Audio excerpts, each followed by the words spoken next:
tempo de festa, é um tempo de celebração, é um tempo onde a gente se prepara para reunir com a família, para o Natal. Muitas pessoas já estão pregando sobre o Natal nesse período, mas hoje eu gostaria de conversar um pouco sobre essa mesa.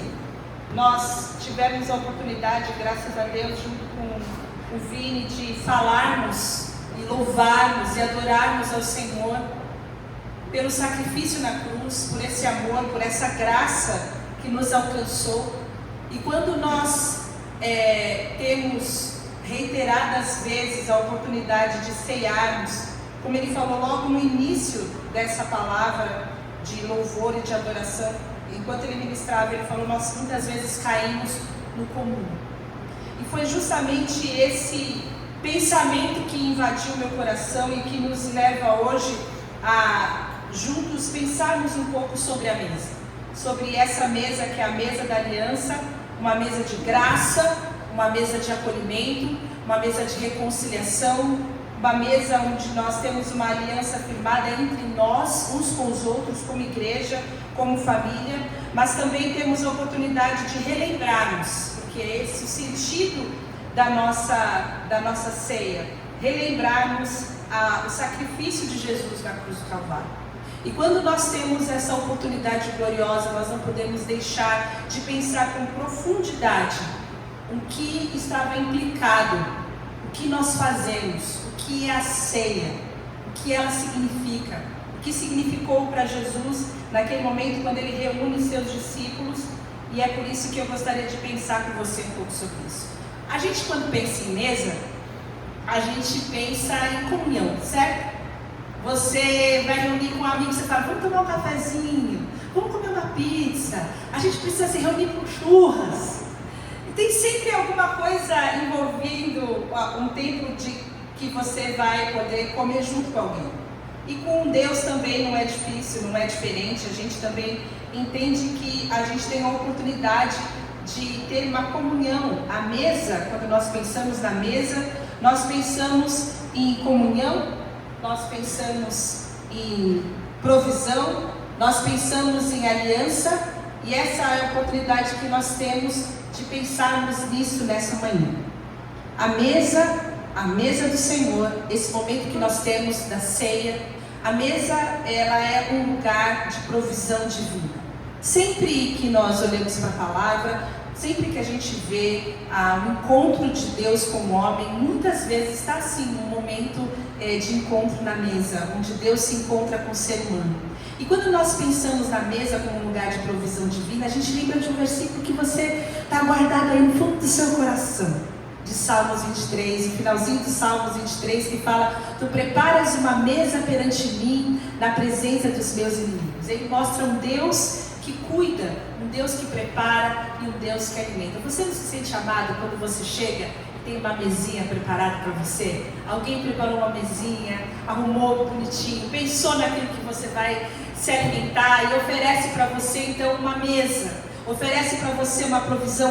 O nosso Deus é um Deus de mesa, o nosso Deus é um Deus de provisão, é um Deus provedor, e Ele não nos alimenta com pão comum. Embora a gente goste muito do pão comum, a gente gosta muito da comidinha, mas quando nós estamos falando da mesa de Deus, nós estamos falando de toda a provisão espiritual, emocional. Quando nós estamos famintos, quando nós estamos cansados, quando nós estamos vazios, é em Deus que nós somos abastecidos. É a palavra de Deus que nos nutre, é a presença gloriosa de Deus na nossa vida que traz a provisão daquilo que nós precisamos, a graça que nos sustenta, que nos fortalece, que nos leva e nos conduz para que a nossa alma esteja sempre alimentada. Mas a mesa também é um lugar de comunhão, quando nós estávamos falando.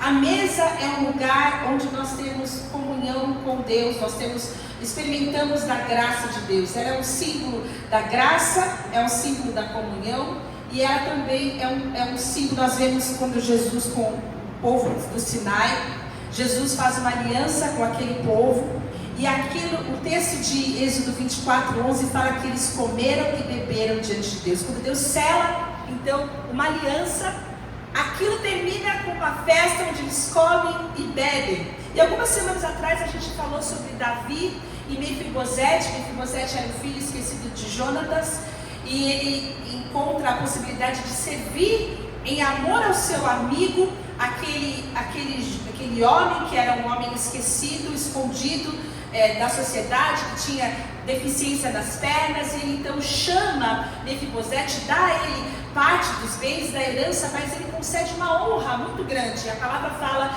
que é a honra de se sentar à mesa do rei.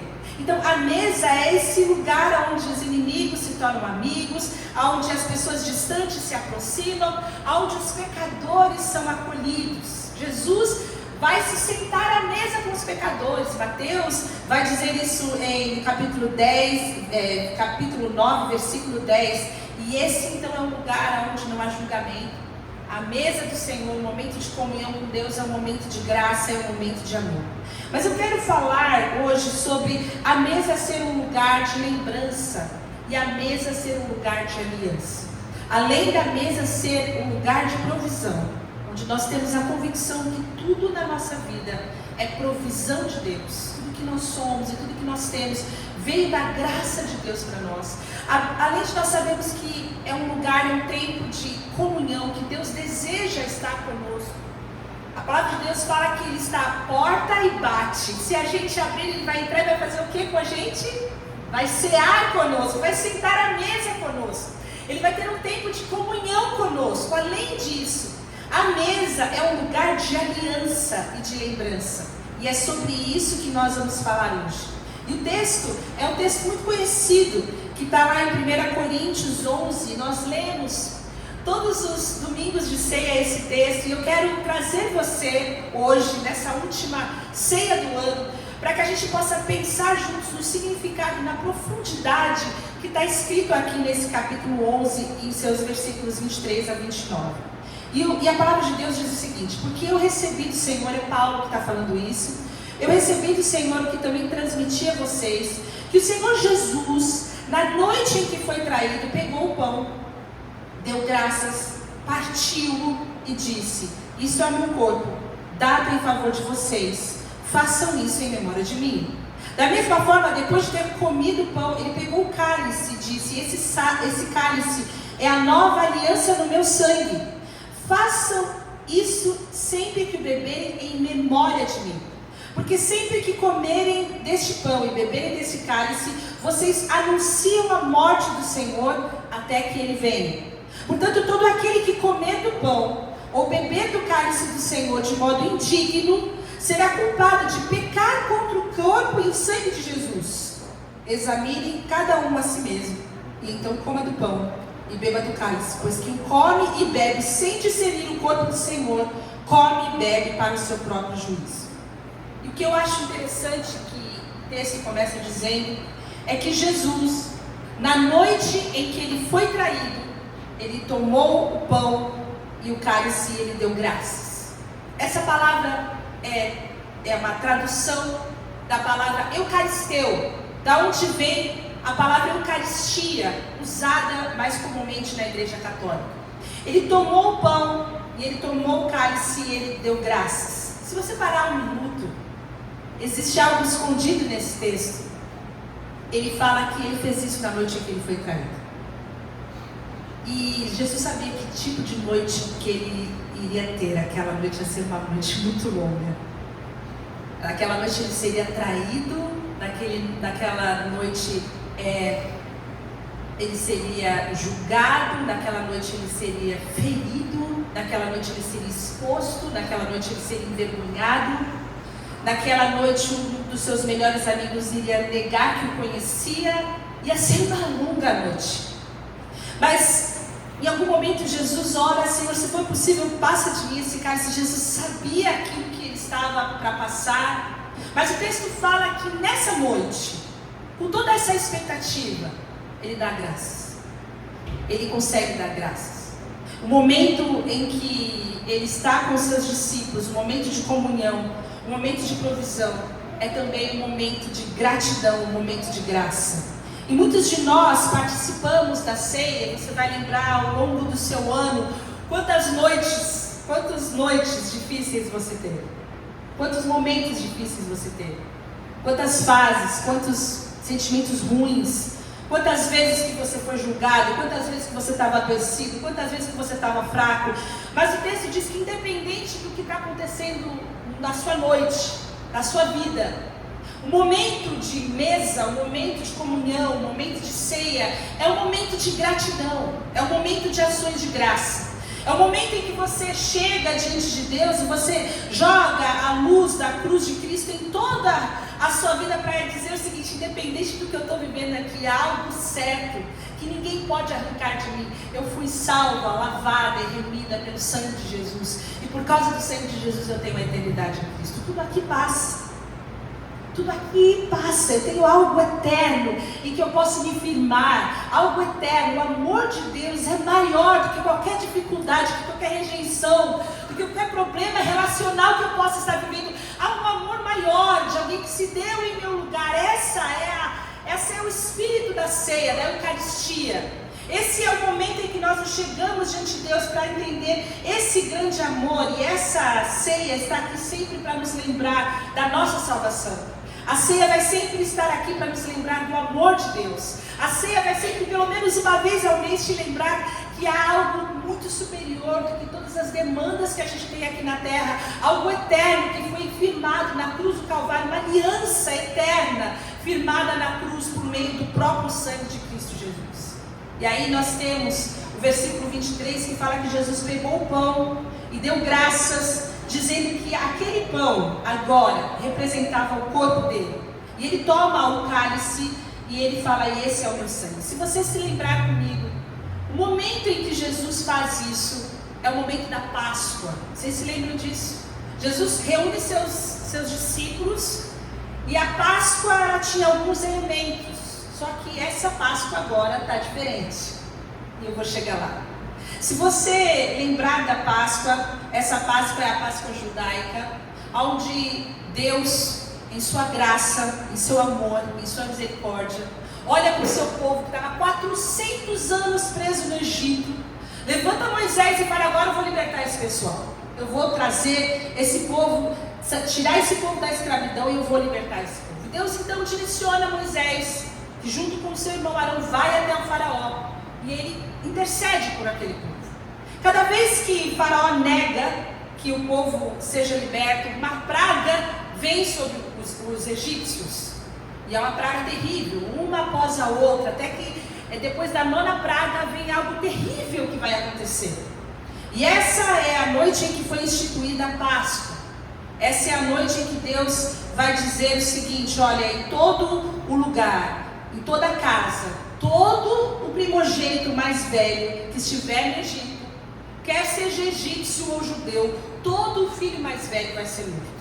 Há uma possibilidade única desse filho mais velho não ser morto: que cada família pegue um cordeiro e mate esse cordeiro vai ser o substituto, ele vai tomar o lugar desse filho, e vocês vão pegar então o sangue desse cordeiro, vocês vão aspergir, vocês vão pintar, vocês vão colocar, lançar nos umbrais, nos batentes dessa porta, porque quando o anjo da morte passar para ceifar cada um dos primogênitos, ele vai ver: alguém já morreu aqui, já teve uma morte aqui nessa casa.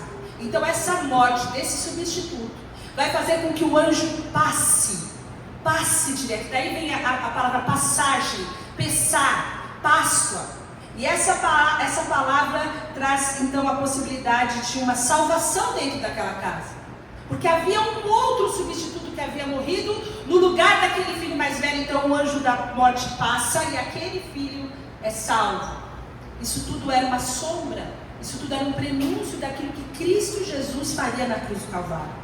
E aí Jesus então Deus dá a instrução para aquele povo que eles tinham que comer nessa noite 3 coisas, 3 elementos: os pães ázimos, que era um pão sem fermento, muito parecido com uma bolachinha cream cracker. E esse pão sem fermento queria dizer que eles tinham que comer muito rapidamente, não dava tempo de esperar a massa fermentar. Vocês vão fazer um pãozinho e já vão comer. Vocês vão comer com a mala na mão, com a chave na mão, com o sapato no pé. Vocês vão estar prontos, porque era algo que ia acontecer de uma forma emergencial, urgente. Eles iam comer as ervas amargas, para que eles pudessem se lembrar daquele tempo amargo, da escravidão ali no Egito. E por último, eles iam comer um cordeiro macho de 1 ano, sem defeito. E se fosse muito para a sua família, você podia chamar também os seus vizinhos. Então essa foi instituída a Páscoa. Até hoje a Páscoa judaica contém esses 3 elementos. Mas Jesus, a gente vai voltar para Jesus agora, nessa noite, na noite em que foi instituída essa ceia que nós fazemos, celebramos hoje, Jesus traz novos alimentos. Não precisava mais do cordeiro, porque ele mesmo era o próprio cordeiro. O pão não era mais agora significado de um pão que é por pressa, mas é o corpo próprio dele, que seria partido e seria entregue em nosso lugar. E não tem mais ervas amargas, porque agora a gente vai entender que toda a amargura, toda a escravidão foi cumprida em Cristo Jesus na cruz do Calvário. E quando nós lembramos e olhamos para a cruz, a gente não olha para a cruz com amargura, a gente olha para a cruz como algo doce, vindo de Deus, da parte de Deus para a nossa salvação, porque em Cristo nós temos novas possibilidades.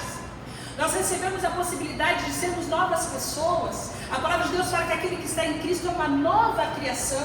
As coisas velhas passam e tudo se faz novo. E Jesus então institui o cálice de vinho.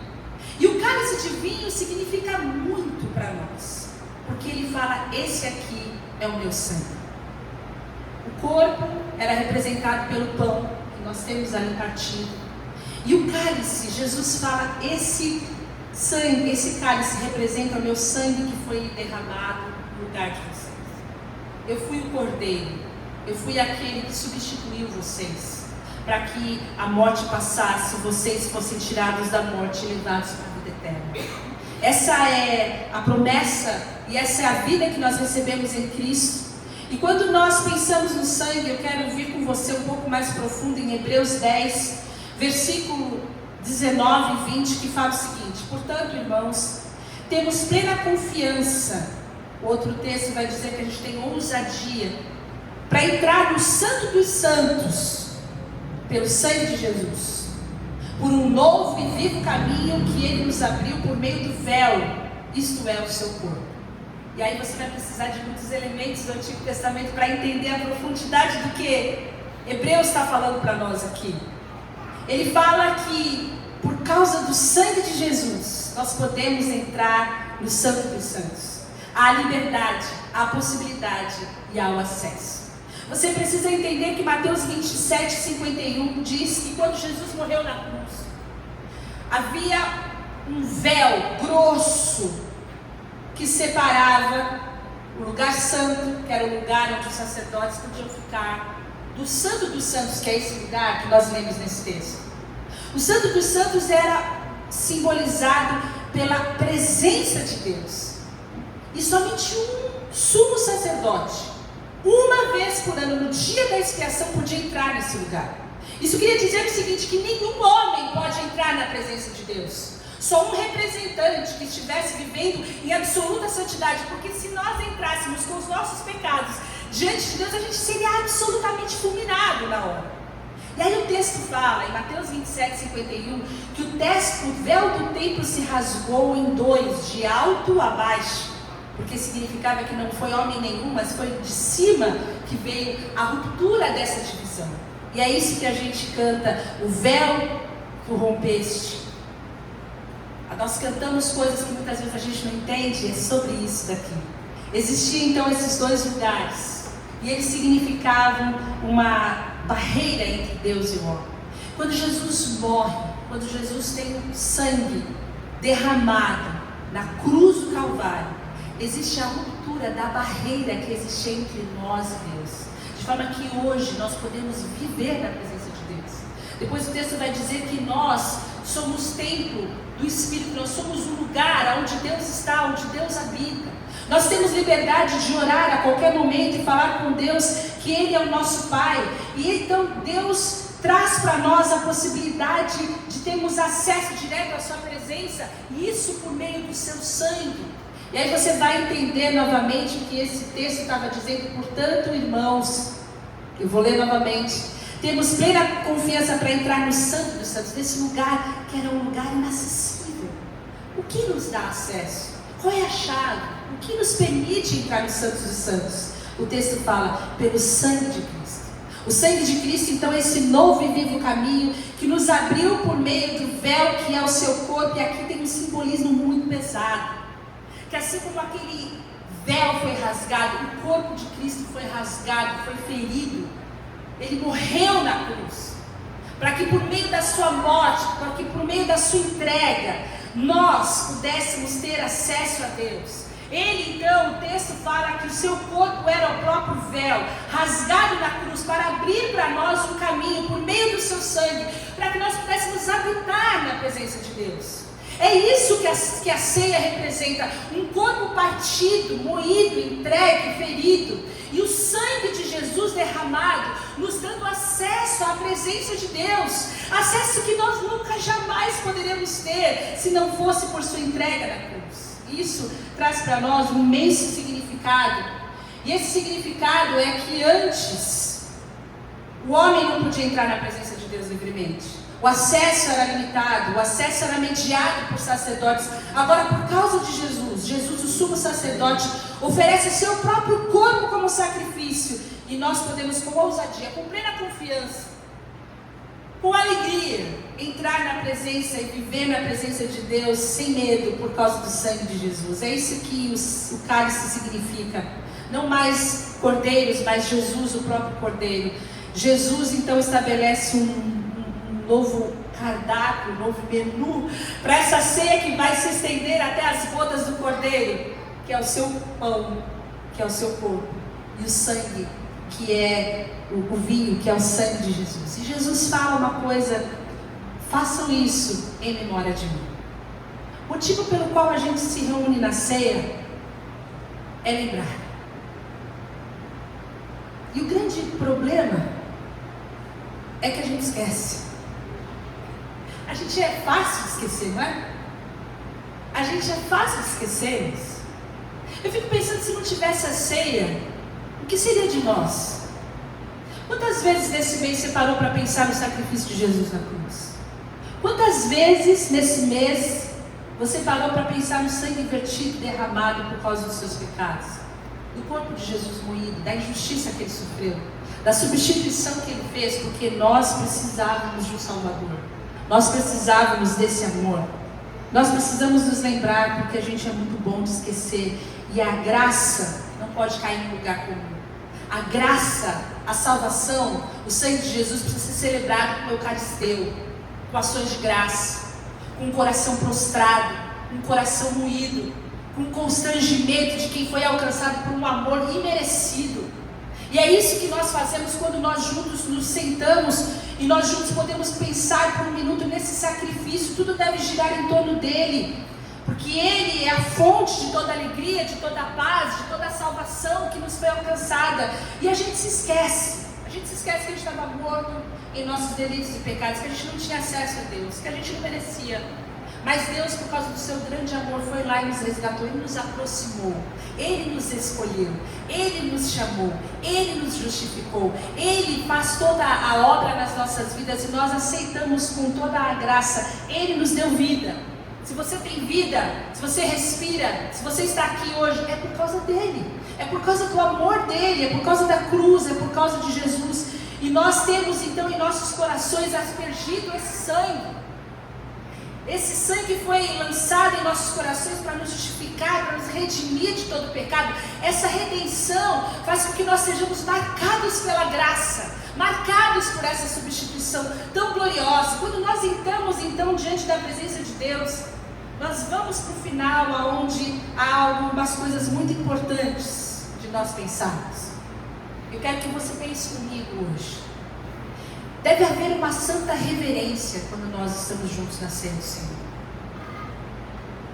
Às vezes a alegria que nós temos, o compartilhamento que nós temos, a comunhão que nós temos uns com os outros, faz com que a gente perca essa santa reverência.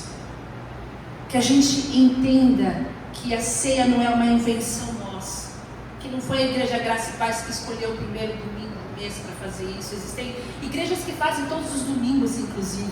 Umas fazem no terceiro, mas importa que a igreja de Jesus precisa cear.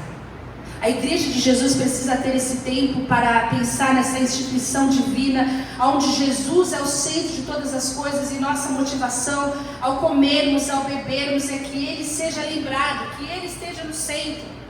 E nós fazemos isso com ação de graças, mas Jesus deixou uma forma, e eu encerro com isso, de nós fazermos a ceia. Não é se você vai fazer quietinho, sozinho, ou se você vai compartilhar com tudo isso. Não, é um pouco mais profundo. É sobre o nosso coração. E a primeira coisa que o texto fala, e a gente já está no versículo 28, é para nós nos examinarmos. A forma que nós devemos participar da ceia contém 2 ordens, 2 comandos que nós precisamos obedecer. Examine-se e não faça isso indignamente. E o primeiro que fala sobre nós nos examinarmos, no versículo 28, fala: examine-se, pois, o homem a si mesmo, e assim coma do pão e beba do cálice. Você precisa ter um tempo para você se examinar, e essa palavra vem do grego que fala do kimazeto. Desculpem, eu coloquei a palavra. E esse texto diz que nós precisamos colocar o nosso coração, a nossa alma, o nosso espírito à prova. O momento da ceia é o momento onde você vai se avaliar com o propósito de aprovar ou não a sua conduta, a sua relação, a sua convicção e a sua fé. É o momento onde você vai se testar. E Paulo não está dizendo para a pessoa se excluir da ceia, mas é para se avaliar. É o momento onde você vai se olhar no espelho. É o momento que você vai perceber a sua atitude, a sua fé, a sua comunhão. E aí ele fala: então você come e você bebe. Porque essa análise, esse autoexame, envolve em primeiro lugar o exame da sua consciência diante de Deus. Nós precisamos testar e perguntar: será que eu tenho reconhecido o sacrifício de Jesus? Eu tenho vivido uma vida de nova criação, de nova natureza? O que ter Jesus me diferencia de quem não tem Jesus? O que conhecer Jesus e conhecer a palavra me diferencia de quem não conhece Jesus e quem não conhece a palavra? Que tipo de cristão eu tenho sido? A glória de Deus tem sido vista na minha vida. Eu tenho dado bom testemunho. Aonde eu estou, as pessoas veem Cristo em mim. Que Cristo é esse que elas conhecem através de mim? É o momento de nós nos testarmos e de lembrarmos que a ceia não é um ritual vazio, mas é um memorial da cruz. E ao olhar para a cruz, eu preciso saber o que eu tenho escolhido. Se eu tenho escolhido Cristo ou se eu tenho escolhido o pecado. A cruz, o memorial, é um momento de arrependimento e de gratidão. Porque a palavra fala que se nós confessarmos os nossos pecados, Ele é fiel e justo para nos perdoar. A cruz é um momento de confissão, de perdão, de restauração, de reconciliação, onde eu chego diante de Deus com o meu coração moído, porque não há como olhar para a cruz e não me constranger dos meus próprios pecados, das minhas indignidades. Mas ao olhar para Jesus, eu sei que Ele é fiel e justo para nos perdoar os pecados e nos purificar de toda a injustiça. Então é por isso que nós não podemos nos acostumar com o pecado. Em casa a gente usa uma expressão que fala sobre como a gente se acostuma com o cheiro do lixo. Você entra numa casa e fala: nossa, tem um cheiro de lixo aqui. Daqui a 5 minutos você não lembra do lixo mais. E às vezes o lixo da nossa vida e o pecado da nossa vida faz com que a gente se acostume com ele. No começo, está muito ruim esse negócio, preciso me acertar com Deus. Daí passa 1 mês, 2 meses, e eu continuo a mesma vida, porque eu já me acostumei com aquilo. E a ceia é o momento onde a gente vai se posicionar diante de Deus para nos livrarmos dessa velha natureza, nos despojarmos de tudo aquilo que é do velho homem, vivermos a nossa vida de uma forma íntegra, justa e santa, e falar: Senhor, eu quero ser como Jesus é, eu quero amar como Jesus, eu quero perdoar como Jesus, eu quero obedecer a Tua palavra. O Senhor me encontra nesse momento. Esse é o primeiro passo: examinar a nossa consciência, examinar as nossas motivações. Eu estou aqui por costume, eu estou aqui porque eu não tinha nenhum outro lugar para ir, eu estou aqui porque eu esqueci que era ceia e eu vim hoje, viu? Justo hoje eu vim. Ou eu estou aqui por devoção. Eu estou aqui porque dia de ceia é um dia em que eu não faço mais nada, onde eu zero a minha agenda, porque é o dia mais importante do mês. É o dia que eu vou me encontrar com a minha igreja e juntos nós vamos celebrar a nossa salvação. Porque assim que a gente antigo foi ensinado. Dia de ceia você não marca nada, é dia de ceia. É o dia de você estar com a igreja do Senhor Jesus. É a coisa mais importante que você tem que fazer nesse mês. E se eu tenho nesse coração esse sentido, eu estou valorizando o preço pago na cruz. E o propósito desse exame não é que eu chegue à conclusão que realmente eu não sou digno e daí eu vou embora. Deus fala, então você come, então você bebe. Porque quando nós reconhecemos que nós não somos dignos, nós reconhecemos que nós precisamos de um Salvador. E aí a gente valoriza o sacrifício de Jesus. Quando a gente reconhece que a gente não vale nada, a gente entende o quanto valeu para Jesus se entregar em nosso lugar. E aí o nosso coração é de gratidão. Aí a gente entende o que é o Eucaristeu. Aí a gente entende o que são as ações de graça. Aí a gente entende que nosso amor de Jesus por mim é imenso. O amor de Jesus por mim é muito grande. E essa é a graça de Deus, é uma vida de dependência. O exame não é para nos impedir de participar, mas é para que a gente possa compreender o porquê que a gente participa. A gente só participa por causa da graça. Porque cada um de nós peca diferente, irmão. Mas aqui é todo mundo pecador que precisa da graça de Deus. A gente está todo mundo junto, caminhando para ser transformado. A igreja não é um museu de pessoas perfeitas, mas é um hospital de pecadores que estão sendo curados por causa da graça de Deus. E quando a gente entende isso, a gente reconhece a necessidade da graça. Então examine-se, quer dizer, avalie o seu coração, a sua fé, os seus relacionamentos à luz de Cristo, e purificado pelo arrependimento, com gratidão, com reverência, coma e beba. E a outra coisa que Jesus fala, ele fala, olha, você não deve comer de modo digno. O texto de 1 Coríntios 11, 27 a 29 fala, por isso aquele que comer o pão ou beber o cálice do Senhor indignamente será réu do corpo e do sangue do Senhor. Pois quem come e bebe sem discernir o corpo, come e bebe juízo para si. Aí você fala, poxa, eu não tinha desistido, eu vou desistir agora. Me deram um motivo para eu ir embora mais cedo da ceia. E a gente precisa compreender então o que é que está sendo dito aqui. Paulo está corrigindo alguns abusos que estavam acontecendo na igreja. Você vai ter que ler os versículos anteriores, que é do 17 ao 22, para você entender que naquela época eles comiam e bebiam uns antes dos outros. Tinha gente que pegava o cálice e enchia a cara, ficava embriagado. Tinha gigos que traziam mignon, que não queriam dividir com aqueles que só podiam trazer linguiça. E aquele clima, eles falaram, vocês estão comendo isso daí, mas isso aí que vocês estão comendo, isso está escrito na palavra, isso não é a ceia. Estão se juntando, mas isso não é a ceia. Não há um espírito de partilha, de gratidão, de participação com a cruz de Cristo nesse relacionamento de vocês. Falta amor, falta respeito entre os irmãos. O versículo 20 fala, vocês não estão comendo a ceia do Senhor. Era qualquer tipo de movimentação, de ajuntamento, mas não é a ceia. E quando nós pensamos nessa palavra indignamente, não é sobre ser ou não uma pessoa digna.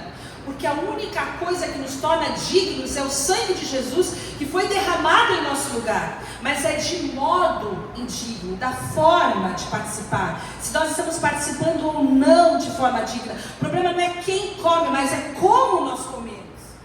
Se há um autoexame, se há reverência, se há arrependimento, se há discernimento, se nós estamos discernindo o corpo do Senhor. Porque se nós entendermos ao nos examinarmos que nós precisamos do perdão de Jesus, Ele é poderoso para nos perdoar, independente do pecado que nós tenhamos cometido. Foi por causa desse pecado que Jesus morreu na cruz. Foi por isso que nós somos perdoados. Mas nós precisamos ter a compreensão de que nós não podemos participar sem examinar o nosso coração, sem discernir o corpo de Cristo, sem compreender o pão, o cálice que representa o sacrifício de Jesus, e que a igreja é esse corpo de Cristo que deve viver em unidade. A gente não pode ter atitudes egoístas na nossa vida. Comer de modo indigno significa participar do memorial da morte de Cristo sem reverência, sem arrependimento, sem amor, transformando algo santo em algo comum. E aí nós entendemos então que se nós estamos fazendo isso, nós estamos sujeitos à disciplina de Deus. É por isso que ele fala, você está fazendo isso com o seu próprio juízo, porque Deus vai te ensinar. Vai chegar um momento na sua vida que você vai se arrepender. Você vai ser transformado. E é bom que você faça isso enquanto a graça de Deus está sobre a sua vida. E o propósito Qual é o propósito que nós comemos a ceia? Por que a gente está fazendo isso pela 13ª vez? Porque a gente ceia também no carnaval 2 vezes, né? Nem só. Por que nós estamos fazendo isso? O versículo 26 fala que quando nós fazemos isso, sempre que vocês comerem desse pão e beberem desse cálice, vocês anunciam a morte do Senhor até que Ele venha. Essa mesa é um ensaio. Cada vez que nós nos reunimos aqui, nós estamos nos ensaiando para um grande momento, um grande banquete, em que nós, juntos com o Senhor Jesus, teremos as bodas do Cordeiro. Nós somos chamados à ceia das bodas do Cordeiro, Apocalipse 19:9. Toda ceia aponta para uma outra mesa, uma mesa do futuro, um grande banquete do reino de Deus. É uma antecipação da eternidade, é uma lembrança que a nossa vida não acaba aqui, que a nossa vida deve ser vivida à luz da eternidade, que a comunhão plena ainda virá. E quando nós nos aproximamos da mesa do Senhor, nós temos que vir com esse pensamento, que nós não viemos porque nós somos dignos, nós viemos porque nós somos carentes e dependentes da graça de Deus, mas há graça abundante, há graça suficiente, há amor suficiente para que todos possam se assentar à mesa. Há um lugar à mesa para cada um de nós. O amor de Jesus alcançou cada um de nós. Quando nós chegamos, nós temos que entender que nós viemos porque Ele nos convidou. A mesa é dele, a graça é dele, o pão é dele, o sangue é dele. Mas nós devemos nos examinar e aí com reverência, com fé e com gratidão participar. Eu quero concluir com um texto de Jeremias que fala sobre essa nova aliança que Jesus firmou conosco, é o que a gente celebra hoje. Jeremias 31, dos versículos 31 a 34, fala o seguinte: eis que dias vem, diz o Senhor, em que farei uma aliança nova com a casa de Israel e com a casa de Judá.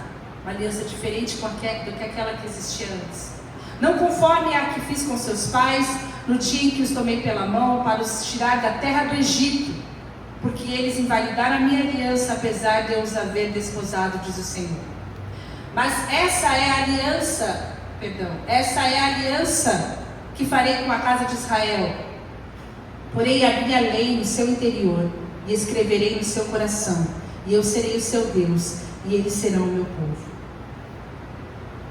Porque eles perdoarei a sua maldade e nunca mais me lembrarei dos seus pecados. Essa é a nova aliança.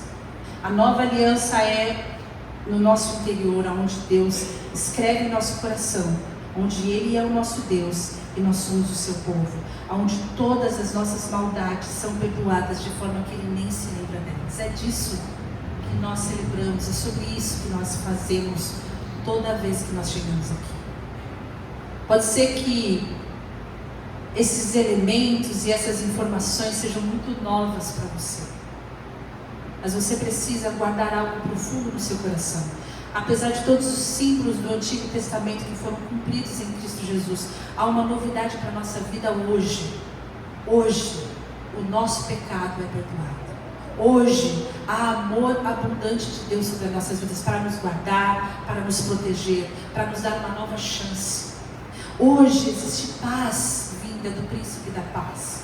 Hoje existe segurança no amor que nada pode nos separar dele, nem mesmo os nossos pecados, porque Ele perdoou a cada um deles na cruz do Calvário. E quando nós então pensamos por um minuto sobre a nossa espiritualidade, sobre a eternidade, sobre a salvação, toda a culpa que a gente carrega, todos os nossos erros cometidos, pensamentos, palavras, problemas que nós temos relacionais, coisas que a gente sabe que a gente poderia ter feito de uma outra maneira, atitudes que nós fizemos e que a gente se arrepende profundamente delas. E quantas vezes nós carregamos essas coisas? A boa notícia é que Jesus já levou tudo isso na cruz do Calvário. E Ele nos chama para vivermos em novidade de vida, com a intensidade de sermos salvos, redimidos e lavados em seu sangue. A mesa é um lugar para todos. E a sombra da cruz, na mesa de Jesus, não tem ninguém mais santo do que o outro. São todos feitos iguais, porque o sangue de Jesus nos purifica de todo pecado. Eu quero convidar você a fazer a sua oração nessa noite. Que você possa se examinar nessa noite. Eu vou dar uns minutos para que você perceba, para que você contemple a cruz, para que você perceba a sua relação com o Senhor. e para que você possa entender o tamanho do amor de Jesus por você. Para que você possa entender que Ele que nos chama, Ele que nos aproxima, e Ele que nos convida hoje a sentarmos à sua mesa e desfrutarmos desse amor, dessa graça e da eternidade concedida na nova vida na cruz do Calvário. Quero convidar você, então, que você possa se examinar, que você possa fazer a sua oração de gratidão, de ações de graças diante de Deus nesse momento.